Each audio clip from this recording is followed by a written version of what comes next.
Ooh, RB means Raffle Brothers. RB means Raffle Brothers. Hello and welcome to episode 53 of Brews Less Traveled, the podcast exploring the best uncharted craft beer cities across America. I'm your host, Brian, and if you don't know why I just started the episode by yelling Raffle Brothers, then I recommend going back and listening to our previous episode. Check that out. Also, my power is flickering right now, so if I just abruptly jump out of this, it's because I lost power, and I'll try to get back on. Just going to prompt everybody with that.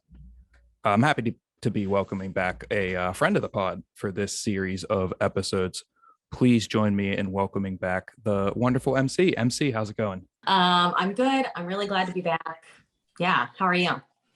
Oh, I am doing great. There are very ominous storm clouds outside. It's very dark here. And like I said, my power keeps flickering. So fingers crossed. But I had a great Memorial Day weekend.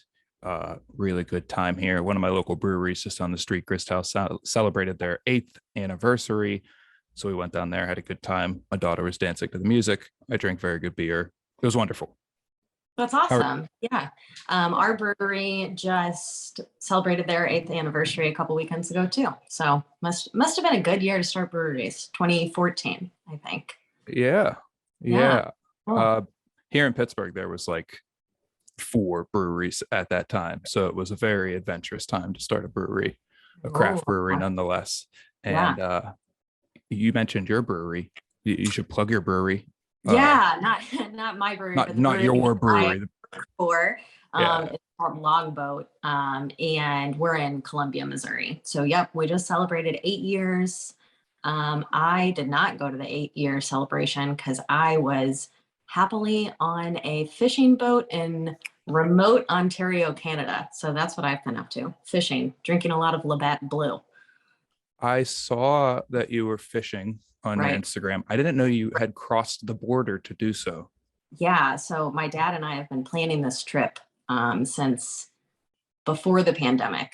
So we finally got up there, took a little remote flight on a little propeller plane out into the middle of nowhere, and sat on a fishing boat for like 3 days and caught walleye and pike and lake trout. It was really fun. Wow, that sounds like an awesome time. Yeah. We started talking about your brewery. You did something very cool since the last time we had you co-hosting on this show. Tell us about the beer that you brewed at Longboat. So I'll preface this by saying I am the first woman in these 8 years to work in production at Longboat. So pretty exciting that this year they encouraged me to brew a Pink Boots beer. So for anybody that doesn't know, the Pink Boots Society is like a women in beer society. It's international. And then there are like local chapters. So I am a part of the St. Louis chapter, which is like 2 hours away from me, not super close. So I'm kind of all by myself here in Columbia. We have a local chapter. But my bosses were really supportive of me being a part of Pink Boots Society and still wanted me to brew something. So they bought me the Pink Boots hop blend, which is just a blend of hops that Yakima Chief and Pink Boots Society puts together. They release for a collaborative brew day. And people are like generally encouraged to brew with the women of their chapter and their brewery on or around International Women's Day. So I was about a month late. I brewed mine on April 7th, but close. Still did it. Yep. And so I wrote a recipe, and then I brewed on it's just like a little half barrel system. It's like a glorified homebrew R&D system that I brewed on. But I brewed a double dry hopped IPA with these hops that was part of the hop blend. So yeah, the hop blend I used was, gosh, I'm going to get this wrong. It's been a while, but it was Idaho Gem, Laurel, Eldorado, and Azeka, I believe. Ooh. It was a really, really tasty blend. If you guys have had any of those hops, you kind of can gather what that beer is going to taste like a little bit. Fruit But punch, yeah, basically. yep. Yeah. And it has changed a lot. It's like developed a lot since sitting in the keg for a little bit. I just kegged it. I just have it on tap in the production facility. So we've just kind of been slowly working on the kegs a little bit. But yeah, it's like dry, but has a nice, like smooth mouthfeel to it, even though it finishes nice and dry. There's definitely a hop like bite presence to it. I put in some 15-minute hops. So there's a little bit of like boil bitter hops to it. But then I mostly threw in everything at flame out, like 5 minutes after flame out. So it's very, very aromatic. Like, yeah, nice and soft, but not so soft that you don't get any hops at all. So yeah, then I double dry hopped it, put it in kegs and let it condition for about 3 weeks. Nice. Pretty proud of the final product, I have to say. That sounds awesome. Well, I wish I could easily get to Columbia, Missouri and try that beer, but unfortunately, I don't think I can before it runs out. But well, next year I'm going to brew it on the big system and I'll send you a can. How about? That would be wonderful. There we go. The plan. Well, I'm going to hold you to it.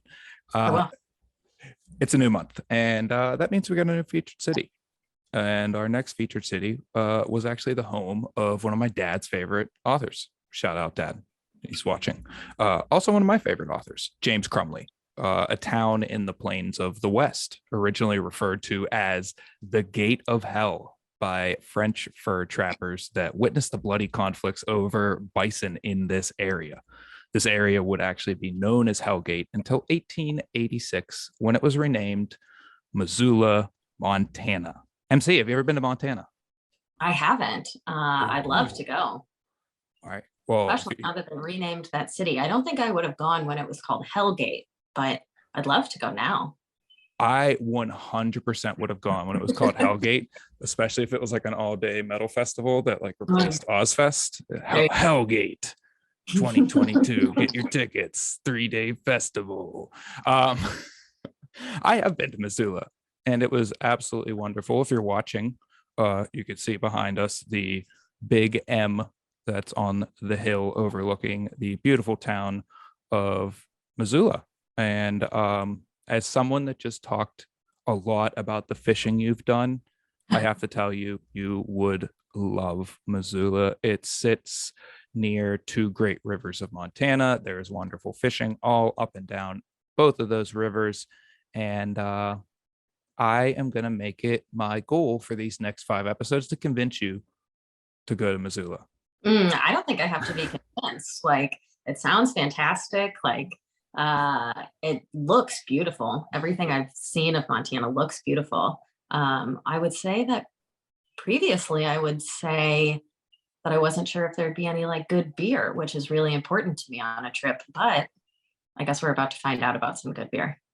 Well, that's definitely what we're going to do for these next 5 episodes, is find out about some great beer that comes from Missoula, Montana. And a hello, first of all, to our beer club subscribers tuning in, and a special hello to our new subscribers. How you doing? Any of you watching, have you been to Missoula? Throw your thoughts in the chat. We'd love to hear about it. And this month we got 3 great breweries to feature from the city of Missoula. We're featuring Draught Works, Kettle House, and Imagination.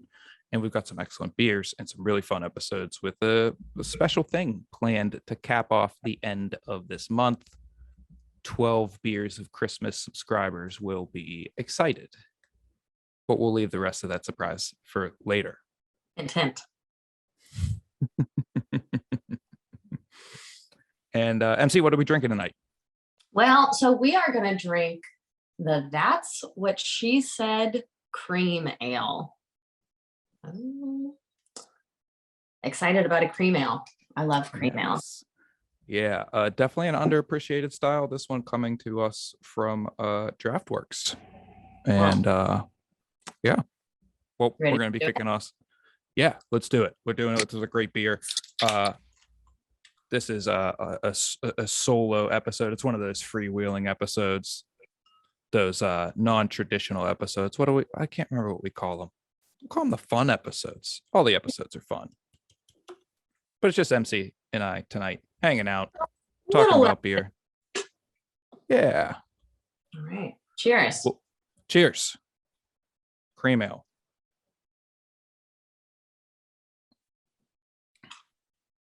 Laura, our producer, said she drove through Montana when she was a kid and it was boring, very flat. There are lots of mountains, lots of hills in Missoula. But now that she's a beer lover, I think she thinks she would love exploring the state. I just completely forgot how to read properly there. So thoughts on this beer? Yeah, Pat says that cream ales are hard to come by. I agree. They're so good when you can, though. I lived in DC for a long time where Genesee cream is like, your go-to beer. So I've been missing a good cream ale. I really enjoy this one. It's you definitely get that sweet cornness to it. It's definitely sweeter than like your normal like American lager. Yeah, and that's the cool thing about American cream ale, especially American. I guess they're all American style cream ale. Oh, I'm supposed to be the beer expert. I should know where cream ales originate from. I think they're American. Oh man, They're American. They're American. Okay, But I think they got kind of like honed in Canada, actually. Oh, I don't know much about that history. I know that, German settlers were kind of the first in America, were the first folks to start to experiment with cream ales, but then they weren't super popular here because American lagers were very, very popular. And so the Canadians were really who like crafted this style until it became more popular in America again. that makes sense that the Germans would have influence on it because I had read previously that when they first came over here to America, the barley here is much higher protein content, which Right. makes it really hard to make really nice, clear, clean lagers. So they would often substitute corn for a lot of that. And that's where corn kind of became a brewing grain. But there's lots of grains in this. This is obviously a very thoughtfully designed recipe. There's 2-row and Munich malts in here. There's also flaked corn and flaked barley. And I think those two flaked grains are what's really helping the mouthfeel of this beer, the really smoothness that everybody's commenting on. And excuse me, Galena and Fuggle hops too. So there's a nice light hop character to it. Only 18 IBUs and a 5.2% beer, but they're there. They're there a little bit. Very, very drinkable. Yeah, very much. And as people are remarking, it's a style that you don't see very often. Genesee cream ale is kind of like the model, the goat, I guess, Yeah. of cream ales. But I think they're making a comeback. Just down the street from me is Grist House Brewery. They have their Creek Crusher cream ale that's on pretty often. And I think this new appreciation for crispy beers, all the crispy boys and crispy girls out there are really starting to appreciate a cream ale as Right. just a nice change up from a Helles, a Pilsner, a Kolsch. Right. Yeah, and I think that the hop profile being a little different than what you might normally get out of like a German lager, out of like a Helles or a Pilsner or something, makes it a little more interesting. And also like the malt profile gives it a little bit more mouthfeel than those super crispy, dry. Sometimes you want a little bit more than something like ultra refreshing. And I think this is a nice middle ground between an ale and a lager, which it, obviously is, since it's brewed with ale yeast, but lagered to condition. So it's kind of in the middle there. Yeah. And I think you definitely wouldn't find Munich malt in, your typical Pilsner. So it's nice. Like you get that depth of a big beer, but it doesn't have the finish of a bigger beer. And certainly doesn't sit in your stomach the same way a bigger beer does too. Right. Yep. I like that this time of year. Definitely good lawnmower beer, good porch beer, as they say. Nick and Nora said in 2015 they visited Tamarack Brewing Company. I saw them when I was in downtown. They said they only had one night in Missoula. That's sad. It's a good town. It's a fun town. So let's talk more about our featured city, Missoula. Missoula's a town about 80,000 residents. It's mostly fueled by college that's there, University of Montana, and a hospital. There's a big hospital that employs a lot of people in the area. But there's also about a dozen craft breweries in the city. So like that's a pretty good amount of breweries for 80,000 people. Yeah, I would say that's a lot of breweries for 80,000 people. Yes. And statistically, I could prove that Missoula is actually third in the country when it comes to breweries per capita. Quick recap on breweries per capita, mainly for myself, because I absolutely messed this up on a previous episode. Breweries per capita means the number of breweries per 100,000 residents. And Montana at large has about 1 million residents and 105 breweries total. So you do the math, that's about 13 breweries per 100,000 residents, putting them third in the country. That's like pretty good. The only two states that are ahead of them are Maine and Vermont. Ever heard of the beer scenes in those cities or in those states? Like, it's really good company to be in. Two states that are very well known. We could say those are brews more traveled, certainly. Right. Yes. Love that pun. Yeah. But I don't think most people would recognize Montana as that kind of a state that has appreciation for beer like that. Yeah, so, I mean, I think we've all probably had a moose drool and loved it. You know, you can definitely appreciate Montana for that. But I'm looking forward to like drinking some non-moose drool Montana beers, really getting to know the Montana beer scene a little bit better. Yeah, of course. MC is referencing Moose Drool, a American brown ale from Big Sky Brewing, which is one of, if not the biggest brewery, one of the biggest breweries in the state of Montana. And you could definitely see their effects and hear about their effects in Missoula. You know, one of these things that you find when you go to a lot of really good beer cities is that there's this like, I don't know what the right word for it is. It like they're like almost like grandmother breweries, like feeder breweries that have been around for a while. They grow because they entered in the distro era and they were able to grow at an exponential rate, make a lot of jobs for people, get very regimented and deliberate with how they do things, and train people to be very, very good brewers, very, very good industry professionals. And then those people go out and start their own places or become a head brewer at another slightly bigger, slightly big place, or do something else in the industry that has an impact. And when you visit these breweries in Missoula, you hear about that coming from Big Sky, certainly. And does Big Sky focus on like American styles, or do they have like a concentrated focus with their beers at all that you see in the outpouring of beers coming out of Montana now? I will be honest, I am only familiar with Moose Drool. I know them as kind of just a classic American craft beer place. They're very well known for Moose Drool. And I didn't see a ton of Big Sky around whenever I was in Missoula. I did not visit their brewery because I tend to just visit the places that we're going to feature on the podcast and then spend the time doing other cool stuff around town. Well, and it sounds like plenty of breweries to visit. You don't need to go to like the big ones. Yeah, I mean, sometimes I'll get out to another one just because it's like, I mean, what else am I going to do tonight? I got nothing else to do. I got no more meetings. My job is to go to breweries. Maybe I'll go to one more brewery. Maybe I'll go to one more. You, Brian?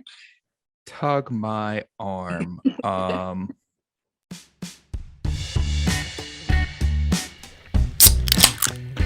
Let's take a beer break and talk more about the history of Missoula. As mentioned earlier, this area was founded as a small settlement west of downtown, originally known as Hellgate. This town would eventually move to its modern location in 1866, and while Missoula never boomed as a result of the gold rush, the Northern Pacific Railway had a great impact on the growth of Missoula's lumber industry and in turn the city. In 1895, the University of Montana would open in Missoula, and the city would continue to grow through the turn of the century. Wood and paper products drove the area's growth throughout the 20th century, with 40% of the county's labor income coming from those industries in the 1970s. Now the logging yards have mostly disappeared, and education and healthcare are now the leading industries, and Missoula is kind of viewed as a cultural center, with an eclectic feel similar to places like Burlington, Vermont, or Bend, Oregon. Now let's get back to the show. I guess I could spill the beans now. Last month, our good friend of the pod and producer of the pod, Laura, had to fill in for me 1 week, and that was because I had some serious travel issues concerning my trip to Missoula. Actually, I missed a flight, and that screwed up my whole week in my travel and cut my visit short to Missoula. And the effects are resonating until now. Laura got to host that awesome episode with Nico, and I had one day in Missoula to run around and visit all the cool things that I could possibly visit in one day, and then crash into my bed and take a 6 a.m. flight to the next city, which we're going to feature next month, which is so yeah. Just to tie things back again, go back and listen to last month's episode to catch up on them. You'll understand all those references. We will. So another cool thing I saw another cool thing I picked up on in my research is Montana kind of really is the embodiment of what this podcast is meant to be. We've been talking about how, like, you don't expect it to be that big beer state. I don't think a lot of people expect it to have like that many breweries, that strong of a scene. And there's literally like a solid brewery in just about every town in Montana. And something I heard a lot around town was that Montanans love stuff from Montana. They support their local businesses, and they really, I think you find that when you get in somewhat more rural areas, they really take pride in things that come from that area, and will support small businesses and will support local places. And I think that's what's allowed craft beer to thrive in a place that people wouldn't think.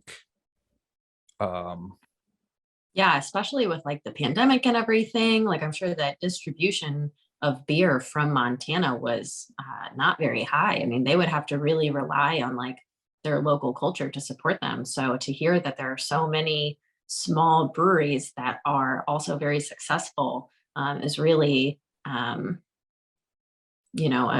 really shows how supportive their local community is to them. That's great. And that you could notice it just being there for less than 24 hours. It must be very apparent. Yeah, it's definitely something that everybody talked about in the brewery meetings that I had, and the people that I was talking to at breweries. And even before I got out to the breweries, I went in town and visited a small coffee shop and was talking to people there, and talked to some other people on the street, my Uber drivers, and everybody really talked about that pride that people took in those local shops. And when I eventually made my way downtown, you could see it reflected in every corner that you turned. There was like not a single chain business. There was a ton of great local shops. I had bagels from this place called Bagels on Broadway, great coffee. Shout out to the girl working the counter that had a Sweet Death shirt on. Shout out to like the 3 death metal fans here that got that reference. And I had pizza at this place called Biga Pizza, which was phenomenal. Like, pretty sure it was wood-fired oven pizza, but it was great. And like, it was just all small local businesses throughout this whole little town where there's mountains all around, there's hills all around. You feel like you're in nature, and you could see how people took pride in other things that developed in this, kind of rugged landscape in the city that literally began known as Hell's Gate. Like, much of an improvement, it sounds like, since it was called Hell's Gate. Yeah. Nick and Nora say that the river walk was really cool. Do you know about the river walk or like the rivers going through town? I absolutely do. Um, One of the coolest things I think I saw when I was walking around town, like immediately after I left that bagel shop, is this thing called Brennan's Wave. It's on the Clark Fork River, and basically someone, possibly Brennan, took a huge rock and like put it in the river, and that creates a wave that people surf year round. Wow. Yes. They surf it on a river? Oh, Yeah. that's wild. So they kind of just wade into the water here. For our audio listeners, I am showing pictures. You can check our Instagram. I'll share the pictures on there. But yeah, people kind of wade into the water. They got wetsuits on. They kind of ride this wave for a couple minutes. Some of them were doing tricks and spinning around. And look, you can see downtown. Is that downtown behind them? So downtown is like behind me from where I'm taking this picture. Off in the distance are some of the hills in Montana, and that's the bridge that goes from like downtown area to another one of the kind of more hip neighborhoods in the area. And yeah, Wow. bunch of people hanging out down there. I walked up and down the river walk, which is where that Brennan's Wave is, and saw a bunch of different people going in, surfing for a little bit, coming out. New crew came in, and it seemed like it was a hot spot. It was just last month. It was towards the end of May. It was in the 30s when I was there, and it was snowing when people were surfing, but that was like not slowing down the flow of surfers that were coming to surf this one wave on the river. So I guess that's how you got to live if you live in Montana. I mean, like, yeah, they're just making the best of what they have. They want to surf. Same. They don't have a wave. They don't have an ocean. They don't have currents. So like, hey, let's take this big rock. Let's throw it in the river. I mean, I don't. You probably look at the story. I probably should have. Yeah, we don't care if it's dangerous. Somebody can get stuck under here. But it works out for us. It was pretty rad, and like you could see people walking down the river walk. They would see them go and hang out on these like overlooks that they had. People were walking by, and they knew some of the surfers, and you could tell it was like a thing that was just known in the community, and it was almost like a gathering place for people to hang out and, you know, shoot the shit on a Thursday morning and then go on with their day. Like if you're surfing that early in the morning, like that's the start to your day. What else are you going to do that day? Like that wasn't the thing that they're doing for the day. That's just like, that's the start. Day. Everything else is easy after that. Yeah. Throw yourself in degree water. The rest of the day only has to be easier. Yes. It's all downhill from there. And that's the proper use of that expression. That's a pet peeve that I have. Everybody misuses that expression. I agree.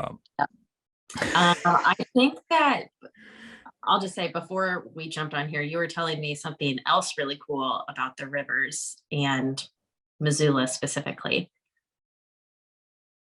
and beer and the breweries.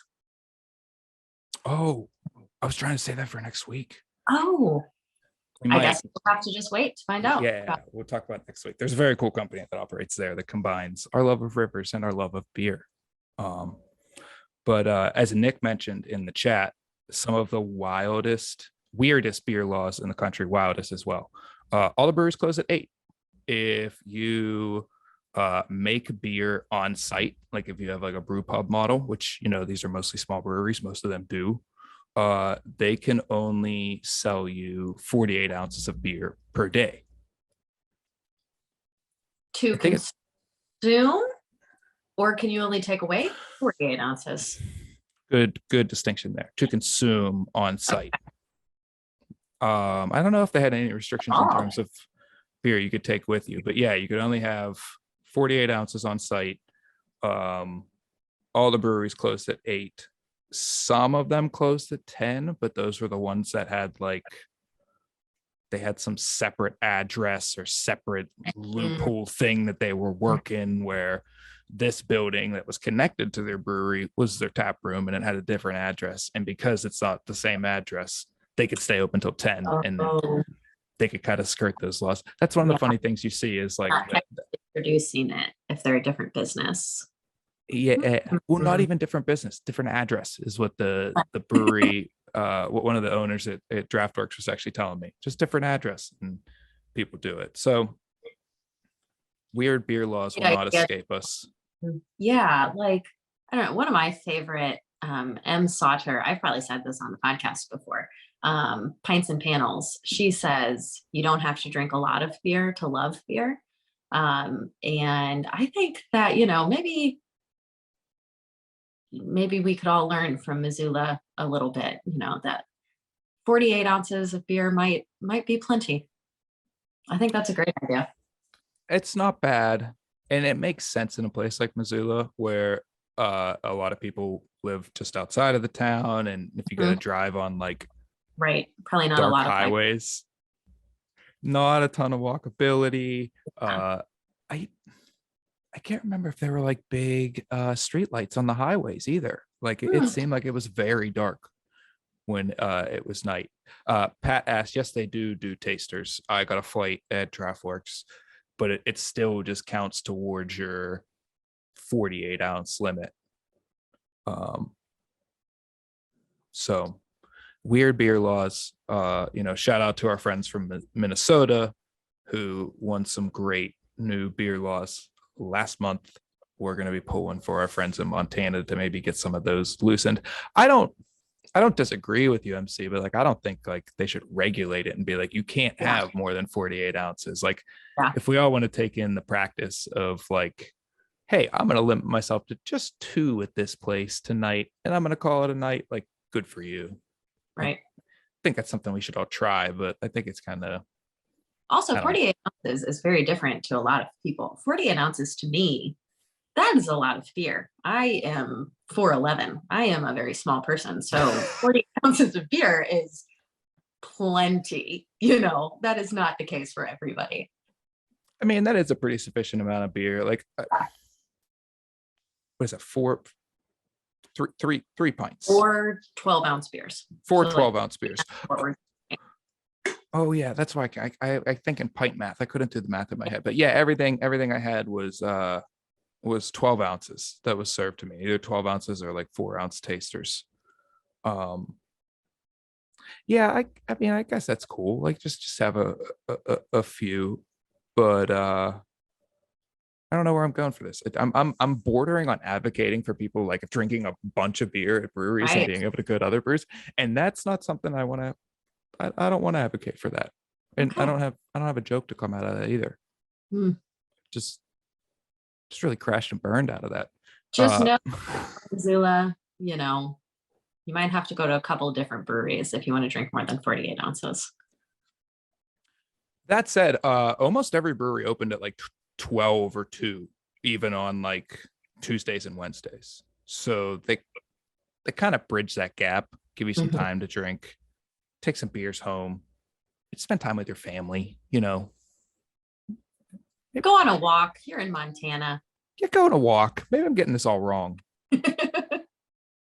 Maybe that's wrong too. You maybe shouldn't go walking out into the dark in Montana after 8 when you just drank a bunch of beers and you're wandering out with a 4-pack, smelling like a tasty malty treat for a grizzly bear. Right. Fall into a river walking downtown. Get run over by a surfer. By a server. They probably do it at night. I should have went back down there at night. They probably have headlamps on. They probably Yeah. put on headlamps and surf at night. Extreme surfing. Extreme surfing. Now we got to Right. incorporate the bear into the surfing somehow. Oh boy, this is ridiculous. All right. I'm excited to share more about Missoula over these next episodes, and excited that MC will be joining us. MC, anything else you're excited to learn about in Missoula? I know so little about Montana in general that I'm just looking forward to learning everything. All I think about when I think about Montana is like a lot of space and big sky country. And I'd love to hear more about the culture and the culture around the beer, what people like to drink up there. Yeah, I'm just excited to talk to some folks and see what gets them excited about beer in Missoula. And we are most certainly going to do that over these next few episodes featuring Missoula. We got great beers, great breweries to feature. We got some great guests lined up for our later episodes, our coming up episodes. It's great to have MC back. MC, plug the brewery you work at again. Everybody go to. It's called Logboat. This is the label. It's called Logboat. We're in Columbia, Missouri. We don't distribute outside of Columbia or outside of Missouri. We distribute all through Missouri.